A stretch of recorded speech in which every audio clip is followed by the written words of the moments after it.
अभिवादन स्वीकार कीजिए ब्रजेश मिश्रा का और आप देखना शुरू कर चुके हैं द डिबेट। बहनों भाइयों, तीसरे चरण का मतदान कल सुबह 7 बजे से प्रारंभ होने जा रहा है।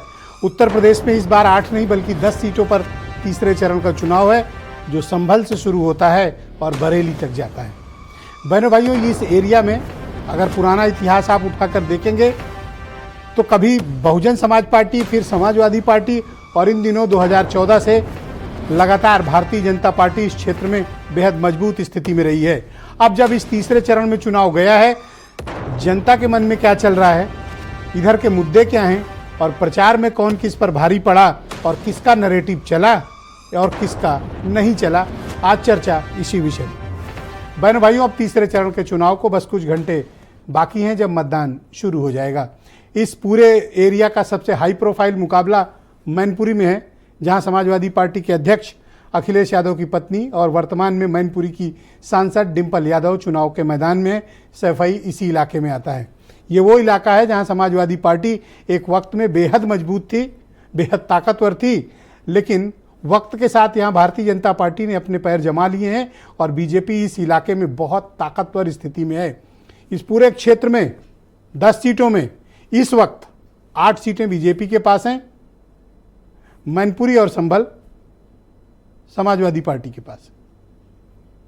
बहनों भाइयों, ये इलाका ऐसा है जहां का जातिगत समीकरण बड़े ही कॉम्प्लिकेटेड है और इतने कॉम्प्लिकेटेड हैं कि कई बार ये समझ पाना मुश्किल होता है कि हवा किसकी चल रही है, लहर किसकी है या माहौल किसका है।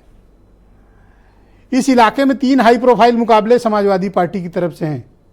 इसी यहां से मैनपुरी से डिंपल यादव, बदायूं से आदित्य यादव और फिरोजाबाद से अक्षय यादव।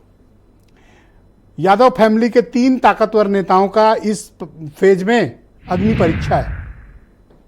समाजवादी पार्टी को अगर पूरे उत्तर प्रदेश में अपनी ताकत दिखानी है तो ये उसका 70% हिस्सा इस फेज में रिप्रेजेंट होगा। रुहेलखंड का इलाका जिसमें 2 महत्वपूर्ण सीटें हैं, आंवला और बरेली की सीट। बहनों भाइयों, बहुत ही दिलचस्प मुकाबला है। यह पूरा ओबीसी डोमिनेटेड फील्ड क्षेत्र है जहां पर चुनाव बड़ा मसला फंसा हुआ है और आप देखेंगे आंवला और बरेली में ओबीसी उम्मीदवारों की लड़ाई ओबीसी उम्मीदवारों से है। इस इलाके में बाकियों के लिए करने के लिए ज़्यादा नहीं है, लेकिन इस इलाके में बेहद महत्वपूर्ण है चुनाव। बहुजन समाज पार्टी ने यहाँ से मुस्लिम कैंडिडेट इन इलाकों से दिए हुए हैं। क्या जो अपोजिशन के वोट हैं वो यूनाइट होंगे या भारतीय जनता पार्टी का जो कॉम्बिनेशन है वो इस इलाके में हमेशा सुपरहिट रहा है जातिगत इक्वेशन के मामले में, मुद्दों के मामले में। और ये इलाका बहुतायत, संभल को अगर आप छोड़ दें तो ये इलाका बहुतायत हिंदू डोमिनेटेड है और उसमें भी ओबीसी डोमिनेटेड है। ओबीसी में कौन कौन बिरादरी हैं जो डोमिनेटिंग है? यादव बिरादरी तो बहुत डोमिनेटिंग है इधर, उनकी बहुत अच्छी खासी तादाद प्रेजेंस इस इलाके में है। बदायूं, एटा, फिरोजाबाद, मैनपुरी, ये ऐसे इलाके हैं जो इस कम्युनिटी के पॉलिटिकली डोमिनेटिंग इलाके हैं। और भी समाज है, लेकिन आप जैसे ही रुहेलखंड की तरफ बढ़ते हैं कुर्मियों का बोलबाला है, मौर्य समाज का बोलबाला है उधर, वो बड़ी तादाद में है। जबकि हाथरस, आगरा वगैरह की तरफ अगर आप चलेंगे तो यहाँ शेड्यूल्ड कास्ट कम्युनिटी बड़ी तादाद में। इसमें सिर्फ 2 सुरक्षित सीटें हैं, हाथरस और आगरा। इन सीटों पर भारतीय जनता पार्टी की बहुत मजबूत प्रेजेंस रही है, स्पेशली हाथरस के एरिया में। बीजेपी वहाँ को पराजित करना लगभग नामुमकिन रहा है पिछले कई चुनाव में। तो इस बार इन सीटों पर मुद्दे क्या चल रहे हैं? बीजेपी ने पूरी ताकत लगाई इस इलाके में, प्रधानमंत्री की सभा, गृह मंत्री की सभा, और शायद ही कोई ऐसी पार्लियामेंट्री कॉन्स्टिट्यूएंसी इस इलाके की हो जहां मुख्यमंत्री खुद 2-2, 3-3 बार न जा चुके हैं। कई तो ऐसी सीट जगह हैं जहां पर वो 4 बार गए हैं। बीजेपी के पास जितनी भी लीडरशिप जिस कम्युनिटी की उन इलाकों में मौजूद हैं, वहां के लीडर्स को भेजा गया। मुद्दे कमोबेश बहनों भाइयों हर जगह एक समान है। भारतीय जनता पार्टी का मुद्दा है राष्ट्रवाद, राम मंदिर, 370, मोदी सरकार की योजनाएं उनकी बेनिफिशियरी स्कीम राम मंदिर। विपक्ष का मुद्दा है संविधान बचाओ, आरक्षण बचाओ, वोट का हक बचाओ, शिक्षा, बेरोजगारी, महंगाई। इन मुद्दों पर विपक्ष फोकस कर रहा है। इस बार किन विषयों पर जनता वोट कर रही है? पहले 2 चरणों का अगर आप एनालाइज करेंगे तो ये पाएंगे कि इस बार वोटिंग परसेंटेज काफी कम है, जिसमें मथुरा का सबसे अलार्मिंग था, तकरीबन 13 से 14% वोट कम पड़े थे।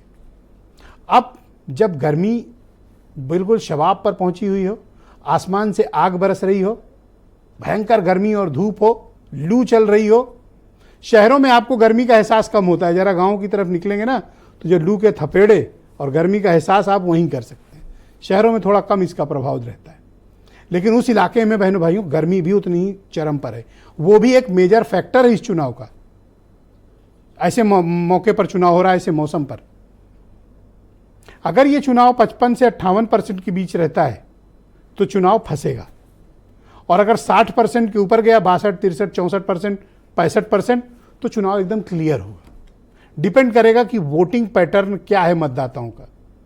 क्या जो वोटिंग पैटर्न और मतदाताओं का वोटिंग बिहेवियर है, जो बागपत में रहा, जो मेरठ में रहा, जो पहले चरण में रहा सहारनपुर की तरफ, मुजफ्फरनगर की तरफ, वही वोटिंग पैटर्न है या उसमें बदलाव है? बहन भाइयों, अगर बदलाव है तो भी साफ दिखेगा, नहीं बदलाव है तो भी स्पष्ट होगा। इसलिए इस चरण की वोटिंग उत्तर प्रदेश में एक्चुअली तय करने जा रही है कि यूपी की पॉलिटिक्स पर कंट्रोल किसका होगा, एनडीए का होगा या इंडिया का होगा। क्योंकि यहीं से जो हवा बनेगी, अब इसके बाद चुनाव किधर है? अवध क्षेत्र में।